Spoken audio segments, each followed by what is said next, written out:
السلام عليكم ورحمة الله تعالى وبركاته. ازيكم حبايبي، عاملين ايه؟ وحشتوني كتير. انا دكتور ايمان الهاشمي، عشان اللي بيتفرج عليا لاول مرة. انا هقول تاني كل حلقة الكلمتين دول. انا مدرسة بيولوجي وساينس.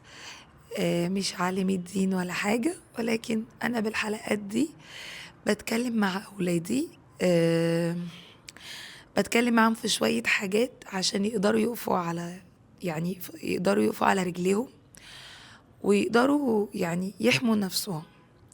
احنا ابتدينا حلقات إياك نعبد وإياك نستعين. آه، يعني ستيب باي ستيب، خطوة بخطوة. وكلمنا أول حاجة، انت جيت ليه، وانت مين، وازاي تعرف نفسك وتتعرف عليها. بعد كده اتكلمنا على رمضان، واتكلمنا فما ظنكم برب العالمين. وابتدينا نستدرك الموضوع واحدة واحدة. النهاردة أنا وعدتك في الحلقة اللي فاتت إن النهاردة هقولك على الأسلحة القوية اللي تعزز بيها نفسك وتقوي بيها نفسك، وتقدر تدافع بيها عن نفسك، وتقدر تخلي نفسك عزيزة قوية والدنيا كلها تحت رجليك.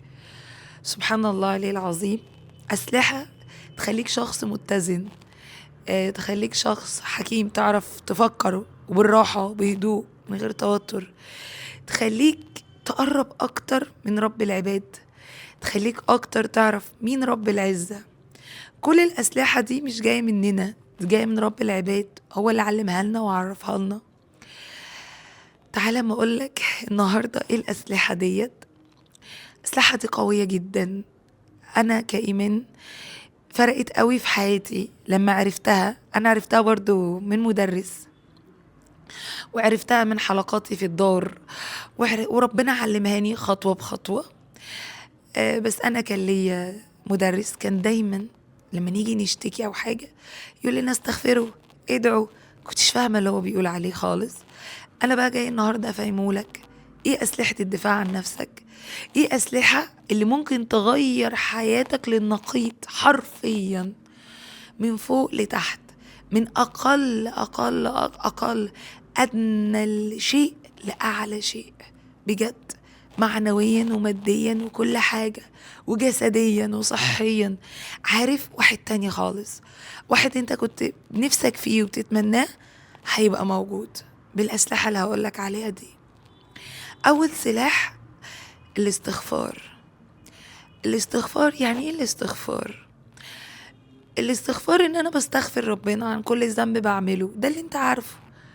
طب ده سلاح ايه؟ بالراحة، تعالى افهمك الاول يعني ايه استغفار. يعني انا لما اقعد اقول استغفر الله العظيم، استغفر الله العظيم عدد، او يا رب اغفر لي باي صورة من الصور، هيبقى ليها سلاح؟ سلاح. تعالى بقى واحدة واحدة. هو انا اصلا قبل ما اعرف السلاح واستخدمه، مش لازم اعرف هستخدمه لايه وادافع بيه عن ايه وبحافظ بيه على مين؟ صح كده؟ انا بحافظ بيها على نفسي، وبدافع عن نفسي من نفسي لانها شرسة وامارة بالسوء، وبدافع بيها عن الشيطان، وبدافع بيها عن الدنيا وهوايا، هوايا وشهواتي والدنيا اللي غرياني عايزة ده وراحة جاه الكلام ده كله. انا عايزة الاسلحة دي ادافع بيها عن نفسي، خلاص، وفي نفس الوقت اجيب فيها رغباتي. طب ازاي بقى؟ تعالى لما اقولك. انا دلوقتي الاستغفار معناه ايه؟ ان انت لما بتستغفر ربنا، طبعا النية الاول ان انا بستغفر، يعني انا عايزة ربنا يغفر لي ذنوبي، فاستغفر الله العظيم بتشيل ذنب. وسبحان الله من كرمه و... وعزته ولطفه وكرمه، الذنب اللي بيشيله لك بيحط لك مكانه حسنة. سبحان الله. اهو عدد السيئات بيقل وعدد الحسنات بيزيد. طب وبعدين؟ وفي آية في القرآن بتقول ايه فيما معناها؟ عشان لو غلط، الحسنات يذهبن السيئات. يعني كتر الحسنات بيشيل سيئات، يبقى سيئاتك عمالة تتشال عمالة تتشال عمالة تتشال. وبعدين فالصلة، حسنات بتزيد، سيئات بتقل، الصلة بين الأرض والسماء بتزيد. يعني إيه بين الأرض والسماء؟ رب العزة في السماء وإنت في الأرض. ليه؟ لأن المعاصي بتعمل بلوكات، بتقفل، بتمنع الصلة بين الرب والعبد، بتحرمك من كل حاجة نفسك فيها. المعاصي بتحرمك من التوفيق. طب يا ميسي ازاي؟ ده في واحد حرامي بتاعه معاه الدنيا كلها. ده استدراك، ده حاجة تانية نتكلم عليها بعدين. هو معاه النعمة بس مش حاسس براحة، معاه النعمة وعمره ما هيحس ان هو سعيد، ودي اتكلمنا فيها في اول حلقة. الاحساس بتاع العقل بتاعك، النعمة العظيمة ربنا اداها لك. الاحساس ايه؟ احساس اللي هو الانجاز، النشوة، ان انا انجزت، اللي بيغذي جسمي كله، اللي بيخلي جسمي بقوة، اللي بيخلي جسمي براحة. شرح الصدر فاكرينه؟ كل ده عمره ما يجي بالحرام، مستحيل. ممكن ماديا هو معاه كل حاجة، بس بقية النعم اللي احنا اصلا بنتكلم عليها مش عنده. نرجع تاني، الاستغفار خلاص بيزود الصلة بين الرب والعبد. طيب ماشي، يبقى أنا عملت إيه؟ طلباتي بتستجاب. ففي آية في القرآن فقلت فيما معناه برضو عشان ما أقسمش، فقلت استغفروا ربكم. ماشي، وبعدين يرسل السماء عليكم مدرارا ويمددكم بمال وبنين وأموال وجنات وفيما معناه وأنهار. فيما معنى الآية لأن أنا مش حافظة قوي. ده ايه ده؟ كل بس استغفروا ربكم يرسل عليكم السماء مدرار. مطره يعني زرع. اموال، بتحب انت المال. بنين، الاولاد والجواز وكده، صح ولا لا؟ يعني يمددكم باموال وبنين وجنات، اراضي، طبعا انتوا تعشقوا الحاجات دي، املاك، صح، وانهار. يعني نعم الدنيا، يعني الهوى كله، يعني شهواتك كلها اللي نفسك فيها تيجي بالحلال بالاستغفار. سبحان الله العلي العظيم. طيب بدافع ازاي تاني؟ ادي اهو شهواتك ورضيت نفسك، خلاص كده. طيب وايه تاني؟ كده بالاستغفار بقى معاك الدنيا، كل اللي انت عايزه، ودعواتك مستجابة من غير اصلا ما تدعي. طيب ايه تاني؟ ألا بذكر الله تطمئن القلوب. هو مش الاستغفار ده ذكر؟ واحنا اتكلمنا قلنا الذكر بيعمل ايه؟ بيغسل الجسد، بيشفي الروح، بيخليك في حالة كده هادية. ولما تبقى هادي متزن تعرف تاخد قرار، تعرف قلبك بيبقى فيه احساس حلو قوي، بيبقى رحيم. اتكلمنا على كل ده في الحلقة قبل كده. بيعمل شرح صدر. الله، يعني انا بالاستغفار دافعت عن نفسي وعن روحي، ربتها ان هي تطمئن بذكر ربها، ربتها ان روحها تبقى منشرحة وبتتغذى بذكر الله عز وجل. واحنا عارفين لما القلب بيبقى هادي والصدر، شرح الصدر حلو، جسمك بيبقى حلو وصحتك تبقى حلو. زي ما قلنا بالامتثال ان الذكر ليه تأثير قوي جدا على الصحة البدنية. كل ده بالاستغفار. صحتك ونفسك وروحك والدنيا وشهواتك او هواك فيما يحب الله يعني. طيب بتحارب مين؟ بحارب الدنيا برضو عشان الحاجات الحرام، ما انا الحسنات بتزيد والسيئات بتقل. طيب بتحارب مين تاني؟ والنفس بربيها عشان بتبقى هادية ومطمئنة بذكر الله. طب بتحارب مين تاني؟ الشيطان، اتخذوه عدوة. أول سلاح تحمي نفسك من الشيطان هو الاستغفار. كنت زمان كان يقولوا لي، يعني ما يمر بموقف يقولوا لي استغفري ربنا استغفري، اقول لهم ماشي انا فاهمه، انا دلوقتي حاسه في حاجه غلط، انا دلوقتي انا مش فاهمه يعني الاستغفار هيعمل لي ايه. كنتش فاهمه. لما فهمت وشفت ده عمل لي ايه، ده بدل حياتي كلها، بدل حياتي والله بعزة الله وقدرتي. لما تعمل ورد استغفار كده، انا كذا مرة يحصل معجزات معايا بسبب، بس ده مرة حصل معجزة لمجرد بس قلت استغفر الله العظيم مرة بس بقوة فيها كل المعاني. سبحان الله، اتبدلت واتفتحت لي ابواب. سبحان الله كنتش متخيلة. استغفر الله العظيم مرة من يصدق الله يصدقه من قلبك. طيب وايه تاني؟ الاستغفار في حديث عن الرسول صلى الله عليه وسلم شفته في كتاب السنة، في جملة شدتني قوي. الشيطان بيقول ايه بقى؟ اهلكتهم بالذنوب واهلكوني بالاستغفار. علقة، ضربة عشان كده الذكر ده على قد ما هو أسهل عبادة، على قد ما هو أقوى عبادة. ولذكر الله أكبر. سبحان الله العظيم. يعني بالاستغفار كأنك بتهد الشيطان، فلما تهده هتقل وساوسه عليك، نفسك هتبقى أهدى، مش هتبقى متوتر، مش هتبقى سيء الظن، ده عمل لي، ده ضربني، ده قال لي، ده راح لي، ده جالي. صح ولا لأ؟ هتبقى أهدى أكتر، روحك هتبقى متعلقة بربنا أكتر، هتحس أحاسيس والله لو دقتها هتبقى صعبة قوي. روحك هتتألم لما تبعد عنها، لما تيجي تغلط وتعصي تلاقي نفسك في حاجة ناقصة، أنا حاسس بوحشة، في حاجة غلط، أنا معايا كل حاجة بس من هنا مش مظبوط، لأنك أنت جربت الحاجة الحلوة فنفسك مش قادرة. الذكر ده غذاء الروح، الذكر ده غذاء الروح، هدوء النفس، اطمئنانها.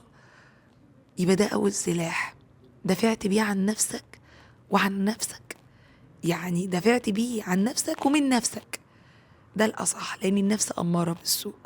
ودفعت بيه عن نفسك من الشيطان ومن الدنيا ومن الهوى. ما انت لما تبقى هادي وجميل شهوتك مش هتبقى كتير، مش هتفكر في الحرام. طب هتحصل، أيوة أنا نفس، بس بالذكر والاستمرارية هديتها، فبقيت تقول حاضر، فبقيت تربيها.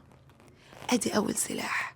افتكر دايما اهلكتم بالذنوب. ايوه، افتكر ان الذنوب بتعمل بلوكات، بتعمل حواجز بين الارض والسماء، فطلبك بيبقى صعب تحقيقه.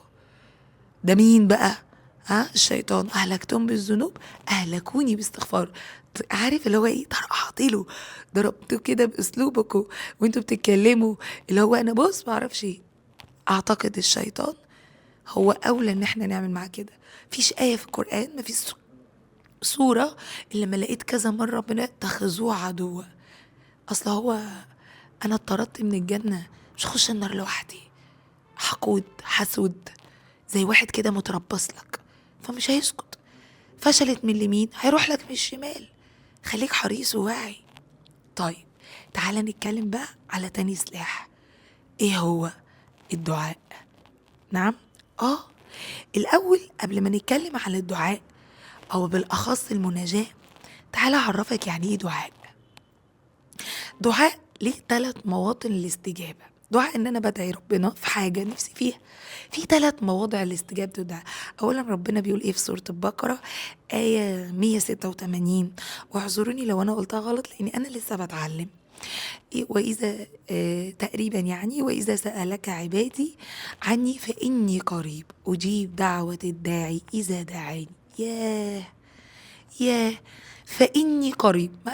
ما قالش الرسول قول لهم إن أنا قريب، فإني قريب، فأنا في السرعة، فإني قريب أجيب دعوة الداعي إذا دعاني ليؤمنوا بي. ده عشان تؤمن بربنا، لعلهم يرشدون، فيما معنى الآية عشان لو قلتها غلط. بص السرعة، فإني قريب أجيب دعوة الداعي إذا دعاني. يا ميس أنا بدعي مفيش حاجة إيه ده؟ افهم الأول إيه مواطن استجابة الدعاء وبعد كده قرر. أول موطن إن هي تستجاب زي ما هي، ممكن دلوقتي أو بعدين. دي شفتها على حياة عيني، أدعية كتير دعيتها بفضل الله ربنا استجابها لي، بس في حاجات استجابت في وقتها وفي حاجات استجابت زي ما طلبتها بس في وقت المناسب. ويجي هنا اسم الله المقيت. يعني ايه المقيت؟ يعني عارف الاب والام، انا عارف انا هعمل له ده، بس انا بعمل ده لمصلحته، هو مش شايفه، انا شايفه، انا باصص لقدام. ولله المثل الاعلى، العليم الخبير اللي خلقك وقبل ما يخلقك عارف قلبك وعارف هتختار ايه وهتروح فين وهتيجي منين. فهو الله عز وجل المقيت اللي بيدبر الامر لمصلحتك لشؤونك. انت متخيل في كده في الدنيا في حد هيخاف عليك وهيدبر لك شؤونك كده؟ لا، الله عز وجل باسم الله المقيت ان هو بيدبر لك الحاجة لمصلحتك. لو هي في مصلحتك ان هي تستجاب زي ما دعيتها هيجاوبها لك، هيستجيبها لك دلوقتي او بعدين، هيدبر لك في الوقت اللي انت عايزه. طيب ما استجابهاش، هترفع عنك شر بلاء، حاجة وحشة كانت نازلة عليك وربنا رفعها بدعائك ده. عارف يقولك ايه؟ الدعاء بيرفع البلاء، اللي البلاء بيبقى نازل، البلاء ده يعني حاجة وحشة نازلة، قدر نازل عليك، ويجي الدعاء يحجبه. عارف زي القوة كده، نيجي نتكلم في الساينس، قوة جاية من فوق وقوة جاية من تحت، الأقوى هي اللي هتزق التاني. الدعاء بيزق البلاء لفوق، فبيرفعه ما بيخلوش ينزل، لأن قوته أقوى ساعتها. من كتر دعائك بيبقى أقوى من قوة البلاء اللي نازل. سبحان الله عليه العظيم. أنا هحكي حكاية بسيطة بالنسبة للدعاء اللي هو رفع شر بلاء. طيب التالت، بس قبل ما أعرفك الحكاية دي، التالت إني ان انت ما تستجابش خالص في الدنيا ويحولها لك كلها جبل حسنات في الاخره. سبحان الله عليه العظيم. كلنا هنيجي يوم القيامه ونتمنى ولا دعوه استجابت، لان هنبقى محتاجين للحسنات دي عشان ربنا يجعلها حتى سبب ان احنا نخش بيها الجنه. طيب هقول لك مثال بسيط على رفع شر بلاء. انا في مره تعرضت في موقف ودعيت كتير، وكان ليا دعوة معينة، ودعيت وتصدقت وعملت كل حاجة، يعني كنت بسمع وبنفذ، وفجأة دعوتي دي مستجابتش. هو كان عيا الصراحة. وقمت تاني بعد ما قلت خلاص أنا خفيت، قمت تاني لقيت نفسي عيانة. يا رب استغفر الله العظيم، قمت غضبانة ومتضايقة، وانا دعيتك يا رب، انا دعيتك، ازاي ما استجابش؟ انا عملت ايه دلوقتي؟ انا عملت كل حاجة عشان اقرب بيها ليك. قلت كلام بقى صعب قوي، كان نفسي والشيطان في غضب، ما خلي بالك الشيطان بيدخلك من الغضب، وماشية بقى زعلانة قوي. بعد كده كنت صراحة ركبت توك توك، وربنا اداني درس عمري والله العظيم. عشان كده انا عايزاك تسمع. انا ركبت توك توك وكنت في حدائق القبه، واحنا عارفين الحته بتاعت قصر الحدائق، وكان يوم الجمعه. حدائق القبه يوم الجمعه فاضيه عند قصر الجمهوري، وانا ما اعرفش يعني ايه القدر، السبب خلاه طلع من قصر الجمهوري وطلع تاكسي جاي، وهو جاي عكس. قسما بالله ويشهد عليا رب العزه اتعجلنا. انا بقيت ازق في التاكسي عشان التوك توك يتعدل، كل الناس جايه من بعيد من عند المترو، احنا شايفينك انت اتعجنتي، فيكي ايه؟ قلت لهم بصوا للسواق، عجل التوك توك اتقطع، والله السواق 4 جروح، مناخيره وركبته ورجليه بينزل دم وينزف، وهو مقتنع ان انا فيا نفس الجروح.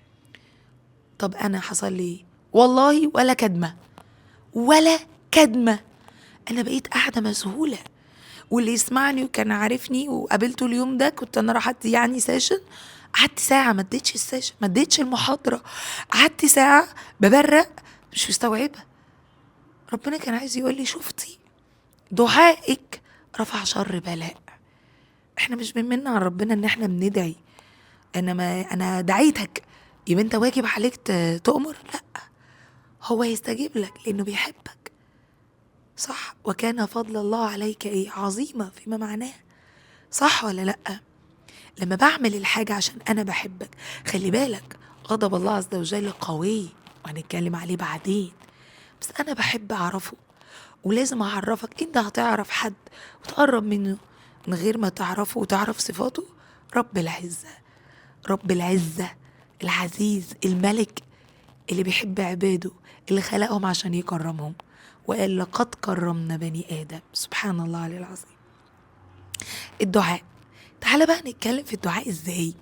انا كده عرفت فوائده وعرفت حاجات كتير، انا هعمله ازاي؟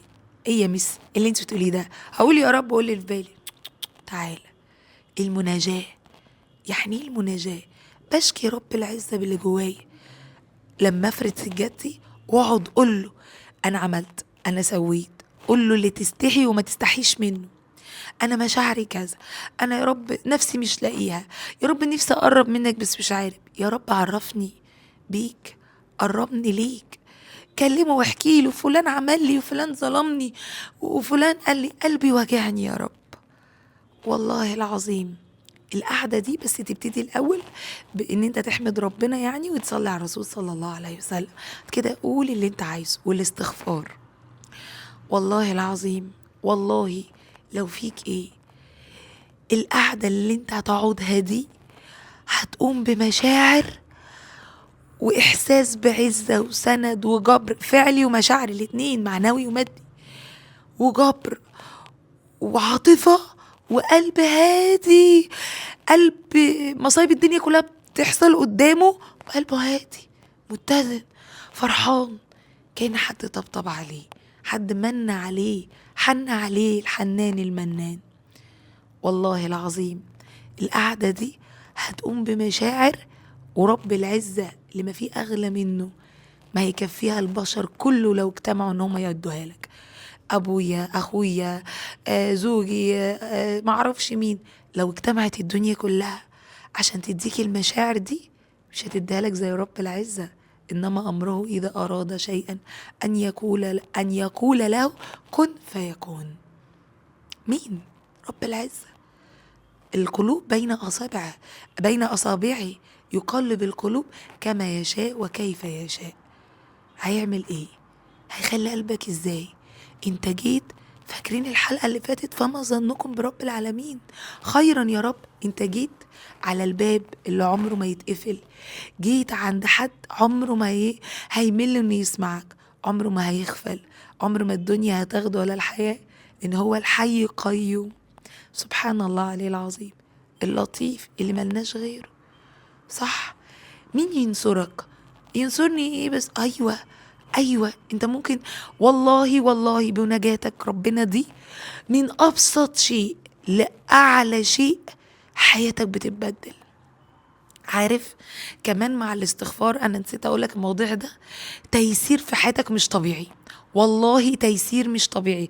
حتى لو واقف بتعمل جيم ولا بتعمل حاجة على الكمبيوتر ولا بتذاكر، تيسير مش طبيعي. يعني ايه تيسير؟ حاجة سهلة، حاجة بتتحفظ بسرعة، الحاجة بتمشي بسرعة، راحة مشوار ربنا بارك فيه، رحت الدرس جيت صحتي، تيسير، سهولة سهولة سهولة، انت مش عارف في ايه. ممكن والله ممكن والله الحاجة من قبل ما تقول يا رب تتحقق. سبحان الله العظيم، يعلم الجهر وما يخفى، يعني يعلم باللي انت بتقوله واللي جواك، باللي جواك اللي انت ما بتقولهوش. خلي بالك، ودي حاجة برضو تخوف، عشان لو نيتنا بيسمعنا برضو بيبقى عارف. سبحان الله، مين هيعمل معاك كده؟ مين هيحبك كده؟ مين هيديك كل ده؟ بس خلي بالك، انا بقولك جرب، بس رب العباد ما بيجربش، من يصدق الله يصدقه. انت لازم تصدقه عشان تدوق كل ده، عشان تحس بكل ده. المناجاة دي رهيبة والله. انا ما في مرة عملت كده اللي ما رب العباد استجاب لي دعوتي. كفاية المشاعر اللي الواحد كان بيقوم منها، تبقى الدنيا كلها بتتدربق حواليك وبتتدبح وانت قاعد عادي، هو انا فيا ايه؟ بتضحك وابتسامتك جميلة وبتكمل يومك. هل ده عشان انا هيرو؟ عشان انا اندبندنت؟ لا، عشان استعنت بالله عز وجل القادر المقتدر اللي قادر على كل شيء، اللي بيقلب القلوب، اللي بيهدي النفس، الهادي. سبحان الله العظيم اللطيف اللي عالم بحالك. مهما اقول لازم تحس باللي انا بقول وتشوفه بعينك، ملناش غيره. تاني سيدنا ابراهيم لا يحب الآفلين. ربنا عز وجل موجود في كل لحظة. انا موجودة النهاردة مش موجودة بكرة، بابا موجود النهاردة مش موجود بكرة. اي شخص بتحبه تتعشمش فيه قوي، خلي بالك، لان النهارده لو موجود النهارده بكره يعني انتوا مثلا بتقول لك انا وفلانه اصحاب قوي يا ميس، وبعد شهر او اقل من شهر لا اصل احنا كنا اصحاب، مشيت وسابتني. طيب الفرحه اللي انت كنت بتحسها، الفرحه اللي انت كنت بتحسيها مع زميلتك او صاحبتك اللي بتقول عليها صاحبتك، والفرحه اللي انت كنت بحسها مع زميلك وحبيبي وبدافع عنه لا او في ظهري، انا ما قلتش ان انت ما يبقاش ليك اصحاب وسند، بس محدش هيديك اللي رب العباد هيديهولك. انت لازم تجرب المشاعر دي عشان تحس باللي انا بقوله لك. مش لازم تنكسر، جربه في فرحك قبل حزنك، جربه قول له يا رب وفقني، يا رب انا رجائي فيك كذا، يا رب يا رب يا رب. هي دي المناجاة. اشتكيله لو عملت مصايب الدنيا، اشتكيله واستغفره. فتتشال الذنب. قل يا عبادي الذين أقنطوا على أنفسهم لا تقنطوا من رحمة الله فإن الله يغفر الذنوب جميعا. سبحان الله. استغفر، هيغفر لك وهيشيلك وهيرفعك وهيعزك وهيسترك وهيعلمك وهيقربك. ودي أهم حاجة، القرب. إذا سألك عبادي فإني قريب، فإني على طول قريب. القريب هيقربك. سبحان الله عليه العظيم. دعاء. طب أنا مش فاهم بقى، ربيت بيها نفسك إن أنت تنكسر وما تتكبرش، لأنك أنت قدام رب العزة فتحت كل اللي في قلبك، فقلبك ما بقاش فيه كبر. ودي أكبر من صفة من صفات الشيطان. دلوقتي اللي راح واللي جاي ولا وأوف ومف وده وأنا وأنت عارفة أنا مين، وأي واحد ربنا يرزقه بنعمة بقى خلاص ما فيش غيره. هو الغرور من صفات الشيطان. أول حاجة، ما هو الشيطان اللي طرده هو شايف إن هو أحسن من آدم، صح؟ الغرور والكبر. لما تنكسر قدام ربنا بتكسر فيك أكبر صفة في الشيطان بيدخلها جواك عشان يملكك ويملك نفسك ويجيبها لك اليمين والشمال. سبحان الله على العظيم. طب وإيه تاني؟ بتدعي بتكلم رب العباد، هيجيلك ولا هيجيلك هيمشي مش هيستحمل. انت لما بتدعي الملائكة بتقول ولك المثل، الملائكة بتسمعك. خليك ناصح، خليك ناصح مع رب العباد. انتوا عاملين نفسكم نصحة، يعني ناصحين في كل حاجة، مش عارف تبقى ناصح مع رب العباد اللي في ايده كل حاجة. سبحان الله عليه العظيم. صح ولا انا غلطانة؟ انا تيتشر بقى فمش عارفة اخرج بره المود يعني. انا بحبكم قوي. ده تاني سلاح، دعاء بيغير بيبدل من موت لحياة، من موت لحياة. بدعائك لو بتموت هتحيا من جديد. سبحان الله. باب ربنا ما بيتقفلش، باب ربنا الله عز وجل لا تأخذ سنة ولا ما بيغفلش. باب ربنا موجود في كل وقت وكل دقيقة. لو احنا يعني شفنا فين اوقات الدعاء زي بين الأذان والإقامة، يوم الجمعة، قيام الليل. يا على قيام الليل. دعاء في قيام الليل ده حياتي كلها اتغيرت في قيام الليل. كل حاجة عوزتها في قيام الليل. التزامي يجيب قيام الليل. صلاتي أنا كنت يعني مش أحسن حاجة في الصلاة زمان، والله يجيب قيام الليل. معرفتي برب العباد بقيام الليل، إن أنا جيت بالليل في الوقت الأخير من الليل وبقيت أدعي له وأقول له يا رب اهدي لي نفسي، ربها لي، اجعلني كما تحب أن تراني. أنا مش ملاك، بس من جاهد فينا لهديناهم سبلنا. أنا بحاول وأنت تحاول. أنا والله العظيم لسه بعرف ربنا بس بقرب منه.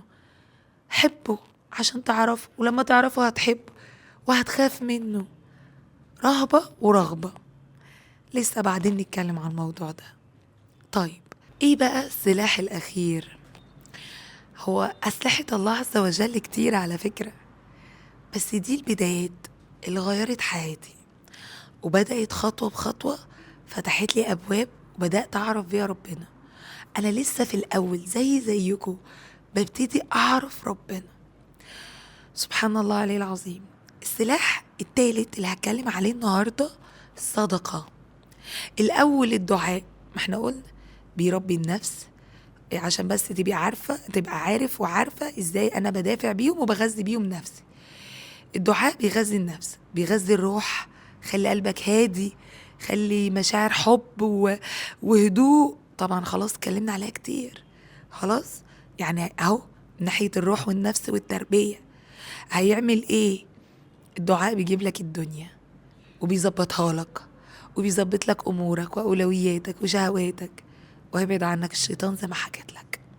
وده اهم حاجة، افتكر دايما اتخذوه عدوا.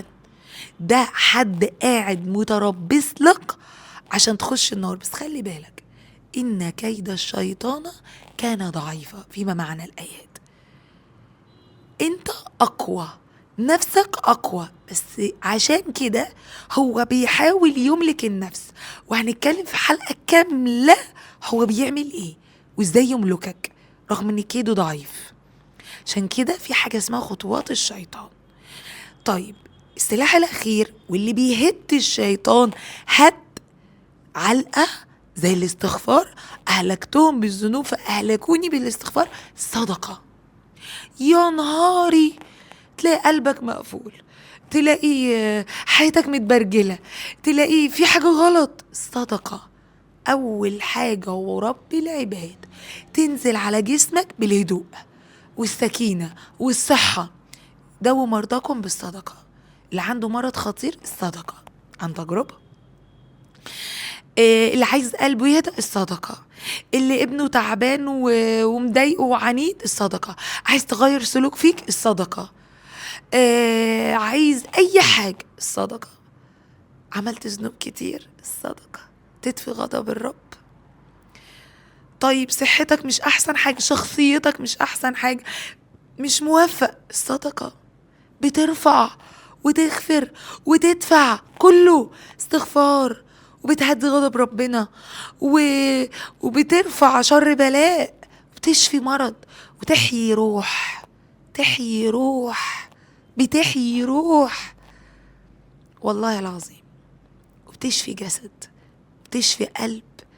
وإلا أمراض القلوب، قلبك جاحد بتكذب بقى عادي، شايف صاحبك مات عادي، مامتك تعبانة عادي، معرفش ايه عادي. حتى انت كنت تقول ما بقتش حاسس بحاجة اصلا. طب انت عايز ايه؟ مش عارف. قلبك بقى حجر زي ما بيقول في آية في القرآن، مش في قلوبهم، لا مش قلوبهم غلف، كانت بتقول ايه؟ قلوبهم اشد كالحجارة او اشد قسوة. فيما معنى الآية ليه؟ غفلة، فيش ذكر، مفيش حاجة، فيش تحصين، مفيش استخدام أي سلاح دفاع عن نفسي وعن قلبي وحافظ عليه، محافظ على النعم اللي ربنا ادهاني، عشان أرجع وأقول لك ما تنساش أنت اتخلقت ليه. كل ده خطوات الشيطان بتنسيك رسالتك، أنت مين وليه. أنا بفكرك وما خلقت الجن والإنس إلا ليعبدون، صح ولا لأ؟ العبادة، تعمير الأرض، تعمير الخير ودفع الشر. تفتكر بقى نفسك وشيطانك هيديك فرصة؟ ولا لازم يبقى معايا سلاح وتحصين؟ هنتكلم في الحصة الجاية، ونبتدي نتكلم عن الصلاة. الحصة الجاية، الحلقة الجاية، معلش. فاهمين ولا مش فاهمين؟ أنا عايزاك مش تفهم، أنا عايزاك تحس. صدقة. طب إيه أعمل إيه صدقة؟ يا ميسا أنا مصرفي قد إيه؟ لو ساندويتش من السندوتشات اللي أنت بتاخدها، ابتسامة، صاحبك في موقف ساعده، صدقة. في الفقراء راحوا للرسول صلى الله عليه وسلم قال لهم التسبيحة صدقة، البقيات الصالحات، التسبيحة، سبحان الله، الحمد لله، الله أكبر، لا إله إلا الله، وانت بتقولهم بنية الصدقة. ابتسم في وجه أخيك صدقة. صح، الصدقة ليها معاني كتير. لو ساعدت ان واحد يساعد التاني عشان انا ماديا مش قادرة، صدقة وتاخد الأجر. الصدقة دي رهيب، دي بقى فعلها على الشيطان علقة بتحته قوي. الصدقة يسكت، يتهد، فإيه اللي يحصل؟ فنفسك تهدى، ربنا غضبه يقل، استغفار، كله بقى رفع شر بلاء، هدوء، جسم يهدى، تيسير، تدبير أمور، كل حاجة حلوة بتحصل. سبحان الله عليه العظيم. الصدقة دي هتترد، ترفع عنك بلاوي، أمراض خطيرة. ممكن يبقى واحد بيعمل لك، بص، بيخطط ازاي يدمرك، مش عارف يعمل معك حاجة. الصدقة، دوام الصدقة. لو اتعودت ان ماما من دلوقتي ولما تكبر، ان انا مثلا اخدت 5 جنيه مصروف، طلعت منها جنيه، انت كده خلاص الدنيا كلها ما فيها وآخرة، والحياة يعني وللآخرة خير وأبقى فيما معنى الآية، دنيا وآخرة معاك، دنيا وآخرة معاك. وخلي بالك في آية في سورة البقرة، اللهم أتنا في الدنيا حسنة وفي الآخرة حسنة وقنا عذاب النار. هو ربنا طلب مننا نطلب الحسنة، هنا معناه حسن الدارين، الحسنيين. ايه الحسنيين؟ الدنيا والآخرة. ربنا حلف ان اللي يتقي الله او اللي يعني يمشي على كما يحب الله يرضى، اللي هيرزقه بحياة طيبة. عشان مش حافظة الآية. ربنا يمن عليا واحفظه. القرآن ده جميل قوي. ربنا يمن عليا بيه لان انا جربت لذته. ربنا يمن عليا بيه، لسه ربنا ما وفقنيش فيه.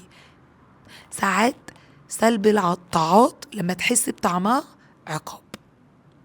والله يرفع ايه بقى؟ الصدقة، الاستغفار، الدعاء، المناجاة. تقوله انا ماليش غيرك. تقوله انا لو ما جيتلكش انت هاجي لمين؟ انت مش ناصح مع ربنا وانت بتتعامل معاه. مش بتتعامل معاه بقلبك، بتتعامل معاه بدماغك. اتعامل بقلبك. تقوله انا زعلان هاجي لمين؟ انا عاصي بس مين رحيم؟ مين هيرحمني غيرك؟ مين هيقف جنبي غيرك؟ مين هيوفقني غيرك؟ مين هيلبي طلبي غيرك؟ مستحيل يردك، ومستحيل مستحيل مستحيل قريب مجيب الدعوات السميع. مستحيل. حتى لو انت فيك ايه، مستحيل تقوله طهر لي قلبي مش هيطهرهولك. مستحيل تقوله اغفر لي ذنبي مش هيغفرهولك. صدقني. بس أن ليس على الإنسان إلا ما سعى. ابتدي. لا يغير الله ما بقوم حتى يغيروا ما بأنفسهم. انت فين بقى من ده كله؟ مين هيحبك كده؟ مين هيسمعك كده؟ مين هيسمح لك تقرب له كده؟ مين عنده الطاقة انه يسمعك اصلا؟ مين عنده الطاقة انه يلبي لك رغباتك كده؟ محدش. عشان محدش في ايديه زمام الكون غيره. محدش هيدبر لك امرك غيره. محدش هيرزقك غيره. محدش هيوفقك غيره. من يصدق لا يصدقه.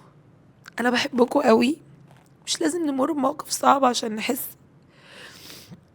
نفسي اقول لكم كل حاجة وتتعلموا كل حاجة، بس رب العباد ليه هيبة.